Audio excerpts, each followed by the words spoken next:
এর আগের পর্বে আপনারা দেখেছেন কিভাবে কলকাতা থেকে ত্রিবেণী এলাম। এই পর্বে আপনারা ত্রিবেণী সঙ্গম ঘাট ও তার চারপাশের পরিবেশ দেখতে পাবেন।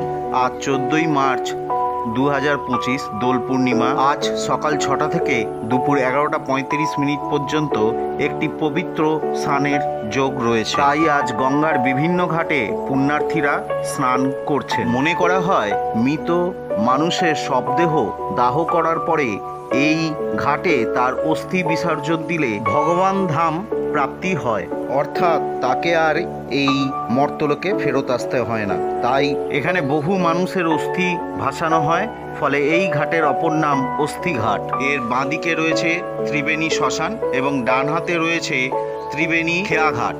আগে ত্রিবেণী খেয়াঘাট দর্শন করি। এই ঘাটে নৌকা চলাচল করে, তাই এটি খেয়াঘাট। ত্রিবেণী অস্থিঘাট এবং ত্রিবেণী খেয়াঘাট নামার সিঁড়ির দুপাশে প্রচুর দেবদেবীর মন্দির রয়েছে। উত্তরপ্রদেশের প্রয়াগরাজে 3টি নদী একসাথে মিলিত হয়েছে বা যুক্ত হয়েছে, তাই জন্য সেটিকে যুক্তবেণী বলা হয়। গঙ্গা, যমুনা এবং সরস্বতী। সরস্বতী সেখানে অন্তরিত, অর্থাৎ সরস্বতী নদীকে সেখানে দেখা যায় না। এই খেয়াঘাটের ডান দিকে কিছুটা আগে সরস্বতী নদীকে দেখতে পাওয়া যায়। গুগল ম্যাপে সরস্বতী নদীর অবস্থানটা একটু দেখে নেওয়া যায়। চিহ্ন স্থানটি খেয়াঘাট, যেখানে আমি রয়েছি। নিচে সরস্বতী নদীকে দেখতে পাচ্ছেন।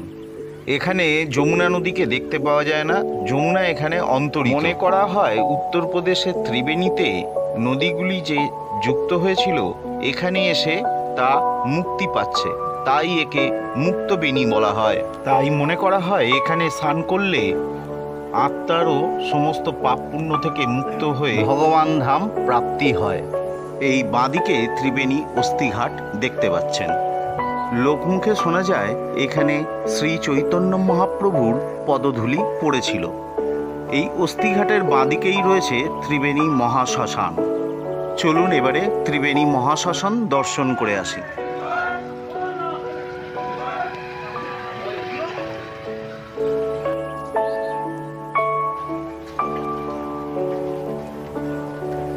দেখতেই পাচ্ছেন আজ এই দোল পূর্ণিমার দিনেও বহু শ্মশান যাত্রী তারা শ্মশানে এসছেন তাদের প্রিয় মানুষের শেষকৃত্য সম্পন্ন করতে।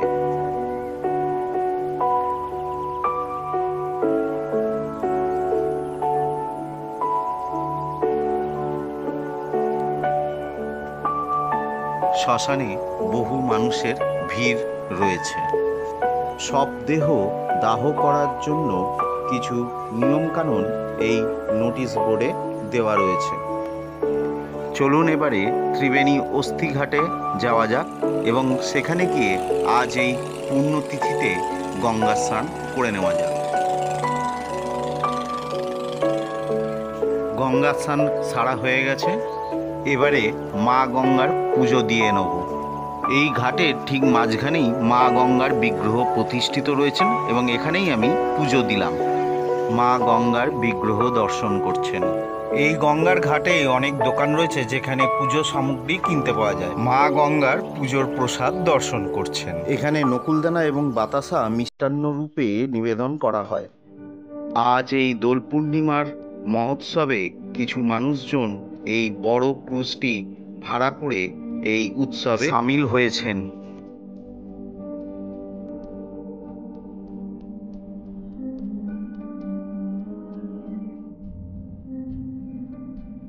এবার চলুন দেবদেবীর দর্শন করে নিই। এখানে বহু দেবদেবীর বিগ্রহ দেখতে পাচ্ছেন, সঙ্গে বাবা মহাদেবের অর্ধনারীশ্বর বিগ্রহ দেখতে পাচ্ছেন, অর্থাৎ একই দেহের মধ্যে অর্ধেক নারী এবং অর্ধেক পুরুষ।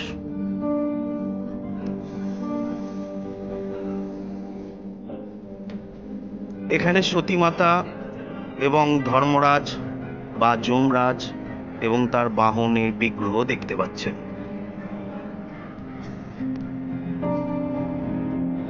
এখন শিবলিঙ্গ দর্শন করছেন। চলুন এবারে অস্থিঘাট থেকে ফেরা যাক।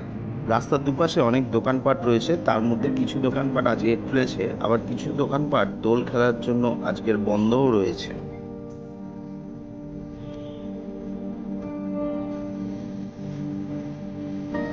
বাঁদিকে একটি সুলভ শৌচালয় রয়েছে। এখন প্রায় 11টা বাজে, অনেক বেলা হলো একটু জল খাওয়ার সেরে নেওয়া যাক। আমি এই দোকানে চলে এসেছি পেট পুজো করার জন্য। এখানে খাবার প্লেট সিস্টেম, 4টে লুচি, একটা মিষ্টি এবং তরকারি দিয়ে 30 টাকা। চলুন এবারে ফেরা যাক। আবার ত্রিবেণী স্টেশন চলে এসেছি, টোটো করে চলে এসেছি, কারণ রং খেলা হচ্ছে প্রচণ্ড। রঙের ভয়তে আর হেঁটে আসিনি, এসেছি টোটো করে। এখন 12টা 10 বাজে। 12:30টার দিকে একটা ট্রেন আছে বলছে হাওড়া স্টেশনে যাবার। এই ছিল দোল পূর্ণিমার পুণ্যতিথিতে আমার ত্রিবেণী স্নান। ভিডিওটি ভালো লাগলে লাইক করবেন, সাবস্ক্রাইব করবেন এবং কমেন্ট করবেন। পরের পর্বে ত্রিবেণী থেকে কলকাতা ফেরার পূর্ণ ভিডিও থাকবে। বাঁদিকে দেওয়া দুটো ভিডিও লিঙ্কে ক্লিক করে এই চ্যানেলের অন্য ভিডিওগুলি দেখতে পারেন। ভিডিওটি পুরো দেখার জন্য অসংখ্য ধন্যবাদ।